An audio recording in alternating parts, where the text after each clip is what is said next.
NSE9 news में आप सभी का स्वागत है। मैं आपके साथ शिवांगी। चलिए नजर डालते हैं देश दुनिया की कुछ बड़ी खबरों पर। एनसीआर के 22 नामी बिल्डर्स के खिलाफ एफआईआर दर्ज। दिल्ली एनसीआर के 22 नामी बिल्डर्स के खिलाफ एफआईआर दर्ज की गई है। सुप्रीम कोर्ट के निर्देश पर सीबीआई ने इन बिल्डरों के ठिकानों पर छापा मारा है। दिल्ली गुरुग्राम में धोखाधड़ी करने वाले बिल्डरों के ठिकानों पर छापेमारी की गई है। सीबीआई ने बिल्डर्स के 47 ठिकानों पर रेड की है। जांच एजेंसी दस्तावेज और इलेक्ट्रॉनिक सबूत जुटाए हैं। आखिर में ट्रंप ने भारत पर टैरिफ थोप दिया। भारत की विदेश नीति पूरी तरह फेल, कांग्रेस। अमेरिकी राष्ट्रपति डोनाल्ड ट्रंप के 25% टैरिफ के ऐलान पर कांग्रेस ने निशाना साधा है। कांग्रेस ने ट्वीट कर कहा है कि ट्रंप ने भारत पर 25% टैरिफ थोप दिया, साथ ही पेनल्टी भी लगा दी। नरेंद्र मोदी की दोस्ती का खामियाजा देश भुगत रहा है। भारत की विदेश नीति पूरी तरह फेल हो चुकी है। प्रियंका मुझे कंट्रोल मत कीजिए। राज्यसभा में पास बैठी हुई प्रियंका चतुर्वेदी को जया बच्चन ने क्यों डांटा? संसद के मॉनसून सत्र के दौरान बुधवार को राज्यसभा में ऑपरेशन सिंदूर और पहलगांव आतंकी हमले पर चर्चा के बीच समाजवादी पार्टी की सांसद जया बच्चन ने केंद्र सरकार पर तीखा हमला बोला। इस दौरान उन्होंने पास बैठी शिवसेना सांसद प्रियंका चतुर्वेदी को भी फटकार लगाई। जया ने प्रियंका से कहा, मुझे कंट्रोल मत कीजिए, जब प्रियंका ने उन्हें शांत करने की कोशिश की। इस टिप्पणी के बाद प्रियंका असहज हो गई और हंसते हुए अपना चेहरा छिपाने लगी। जया बच्चन ने ऑपरेशन सिंदूर और पहलगाम हमले को लेकर सरकार की आलोचना की। उन्होंने कहा, इस हमले ने लोगों का भरोसा तोड़ा है। मारे गए लोगों के परिजन सरकार को माफ नहीं करेंगे क्योंकि उनसे माफी नहीं मांगी गई। ऑपरेशन के नाम पर सवाल उठाते हुए उन्होंने कहा, आपने ऐसे लेखकों को रखा है जो बड़े बड़े नाम देते हैं। सिंदूर नाम क्यों दिया? जिनके पति मारे गए उनका सिंदूर उजड़ गया। चर्चा के दौरान जब कुछ सदस्यों ने शोर शुरू किया तो जया ने नाराजगी जताई। उन्होंने कहा, या तो आप बोल लीजिए या मुझे बोलने दीजिए। जब आप बोल रहे थे तब मैंने रोक टोक नहीं की, अब मेरे समय में हस्तक्षेप ना करें। जया ने विपक्ष और सत्ता पक्ष के सदस्यों से शांत रहने की अपील की। जया बच्चन ने सरकार से पूछा कि पहलगाम हमले के जिम्मेदार आतंकियों को पकड़ने में अब तक क्यों नाकाम रही। चर्चा के दौरान पक्ष विपक्ष के बीच तीखी नोकझोंक देखने को मिली और जया की प्रियंका को फटकार सदन में चर्चा का विषय बन गई। डोनाल्ड ट्रंप का भारत पर 25% टैरिफ का ऐलान, ट्रुथ सोशल पर पोस्ट में लगाया जुर्माना। अमेरिकी राष्ट्रपति डोनाल्ड ट्रंप ने भारत पर 25% टैरिफ लगाने की घोषणा की है, जो 1 अगस्त 2025 से लागू होगा।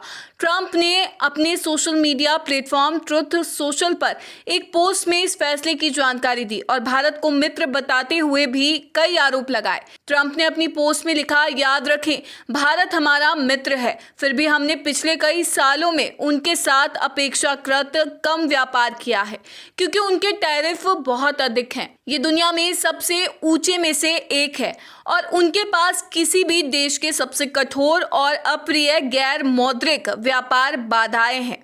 उन्होंने आगे कहा कि इसके अलावा उन्होंने हमेशा अपने अधिकतर सैन्य उपकरण रूस से खरीदे हैं और वे रूस के सबसे बड़े ऊर्जा खरीदार हैं। साथ ही चीन के साथ उस समय जब हर कोई चाहता है कि रूस यूक्रेन में हत्या को रोके, ये सभी बातें अच्छी नहीं हैं। इसलिए भारत को 1 अगस्त से 25% का टैरिफ, साथ ही ऊपर दिए गए कारणों के लिए एक जुर्माना देना होगा।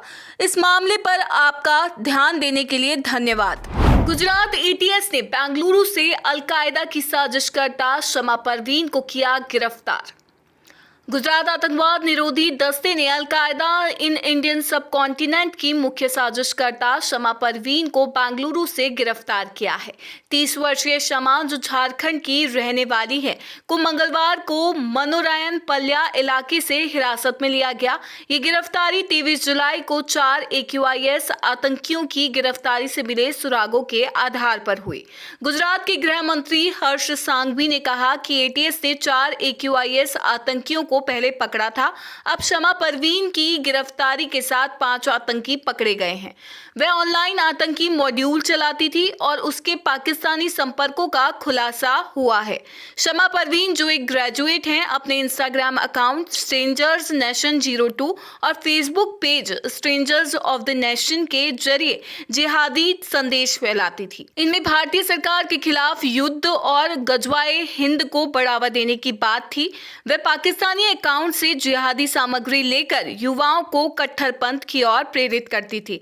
एटीएस ने उसके पास से लैपटॉप और मोबाइल फोन जब्त किए, जिनमें अहम सबूत मिले। शमा को बेंगलुरु कोर्ट में पेश किया गया, जहां से उसे गुजरात ले जाने के लिए ट्रांजिट वारंट मिला।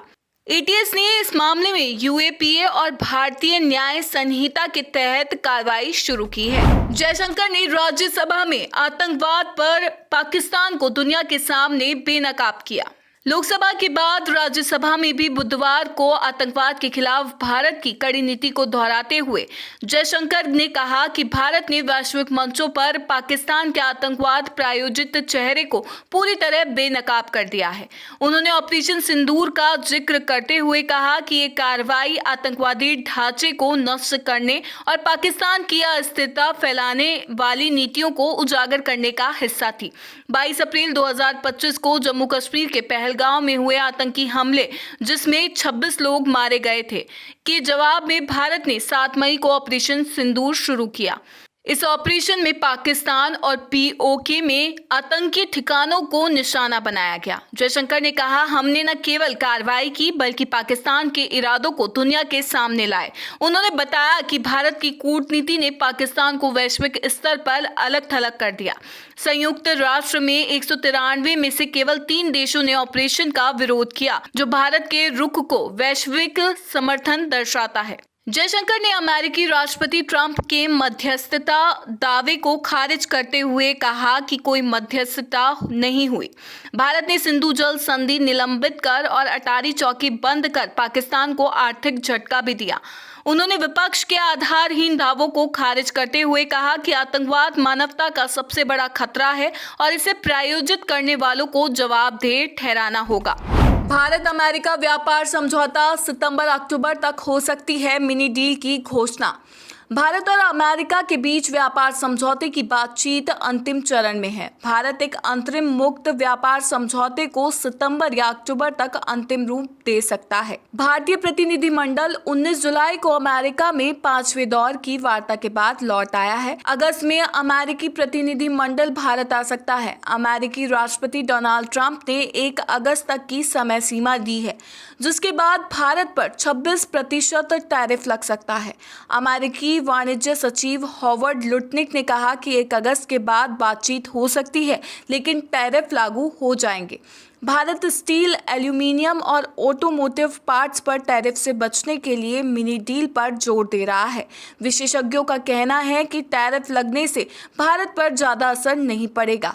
भारत ने डेयरी क्षेत्र में अमेरिकी मांगों को ठुकराया है और स्टील 50%, एल्यूमीनियम 50% और ऑटोमोटिव 25% पर टैरिफ हटाने की मांग की है। साथ ही टेक्सटाइल क्षेत्र में रियायतें मांगी है। भारत ने विश्व व्यापार संगठन के नियमों के तहत जवाबी शुल्क लगाने का अधिकार भी रखा है। अमेरिका इलेक्ट्रिक वाहनों, वाइन, पेट्रोकेमिकल और कृषि उत्पादों पर शुल्क में छूट चाहता है। दोनों देश 2030 तक $500 अरब के व्यापार का लक्ष्य रखते हैं। वाणिज्य मंत्री पीयूष गोयल ने कहा कि राष्ट्रीय हित पहले है और समझौता आपसी लाभ पर आधारित होगा। NSE9 न्यूज में फिलहाल इतना ही। आगे की खबरों से अपडेट रहने के लिए बने रहिए NSE9 न्यूज के साथ। नमस्कार।